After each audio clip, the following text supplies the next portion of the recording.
और इसे और तेज करने के लिए अनंत ऊर्जा की आवश्यकता होती है। इसके अलावा मानव शरीर ऐसी गति के लिए नहीं बना है। इतनी तेज गति पर हवा का प्रतिरोध, गुरुत्वाकर्षण और अन्य भौतिक प्रभाव शरीर को पूरी तरह नष्ट कर देंगे।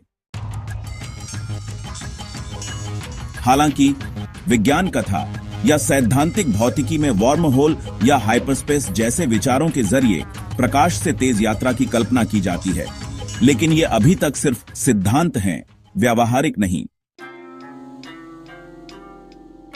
क्या आप इसके किसी खास पहलू जैसे अंतरिक्ष यात्रा या सापेक्षता के बारे में और जानना चाहेंगे?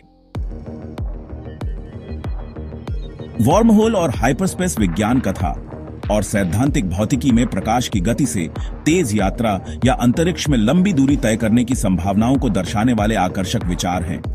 इन्हें आसान भाषा में समझते हैं। वर्म होल क्या है? वर्म होल को अंतरिक्ष समय में एक काल्पनिक सुरंग के रूप में देखा जाता है जो दो दूरस्थ बिंदुओं को जोड़ती है। इसे एक कागज के दो बिंदुओं को मोड़कर उनके बीच छेद करने की तरह समझ सकते हैं, जिससे दूरी कम हो जाती है। सिद्धांत के अनुसार आइंस्टीन के सामान्य सापेक्षता सिद्धांत के गणितीय समीकरण वर्म होल की संभावना को स्वीकार करते हैं। इन्हें आइंस्टीन-रोसेन ब्रिज भी कहा जाता है। चुनौतियां: वर्म होल को स्थिर रखने के लिए नकारात्मक ऊर्जा या विदेशी पदार्थ की जरूरत होती है, जो अभी तक हमें नहीं मिला।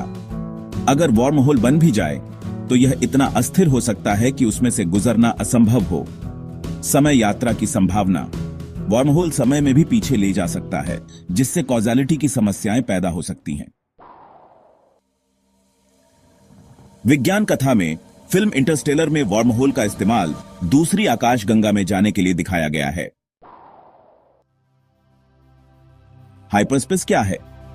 हाइपरस्पेस एक काल्पनिक अतिरिक्त आयाम या सामान्य अंतरिक्ष से अलग एक क्षेत्र है जहां सामान्य भौतिक नियम लागू नहीं होते। इसमें प्रवेश करके अंतरिक्ष यान प्रकाश की गति से तेज यात्रा कर सकता है। यह विचार सापेक्षता से कम और सट्टा सिद्धांतों से प्रेरित है।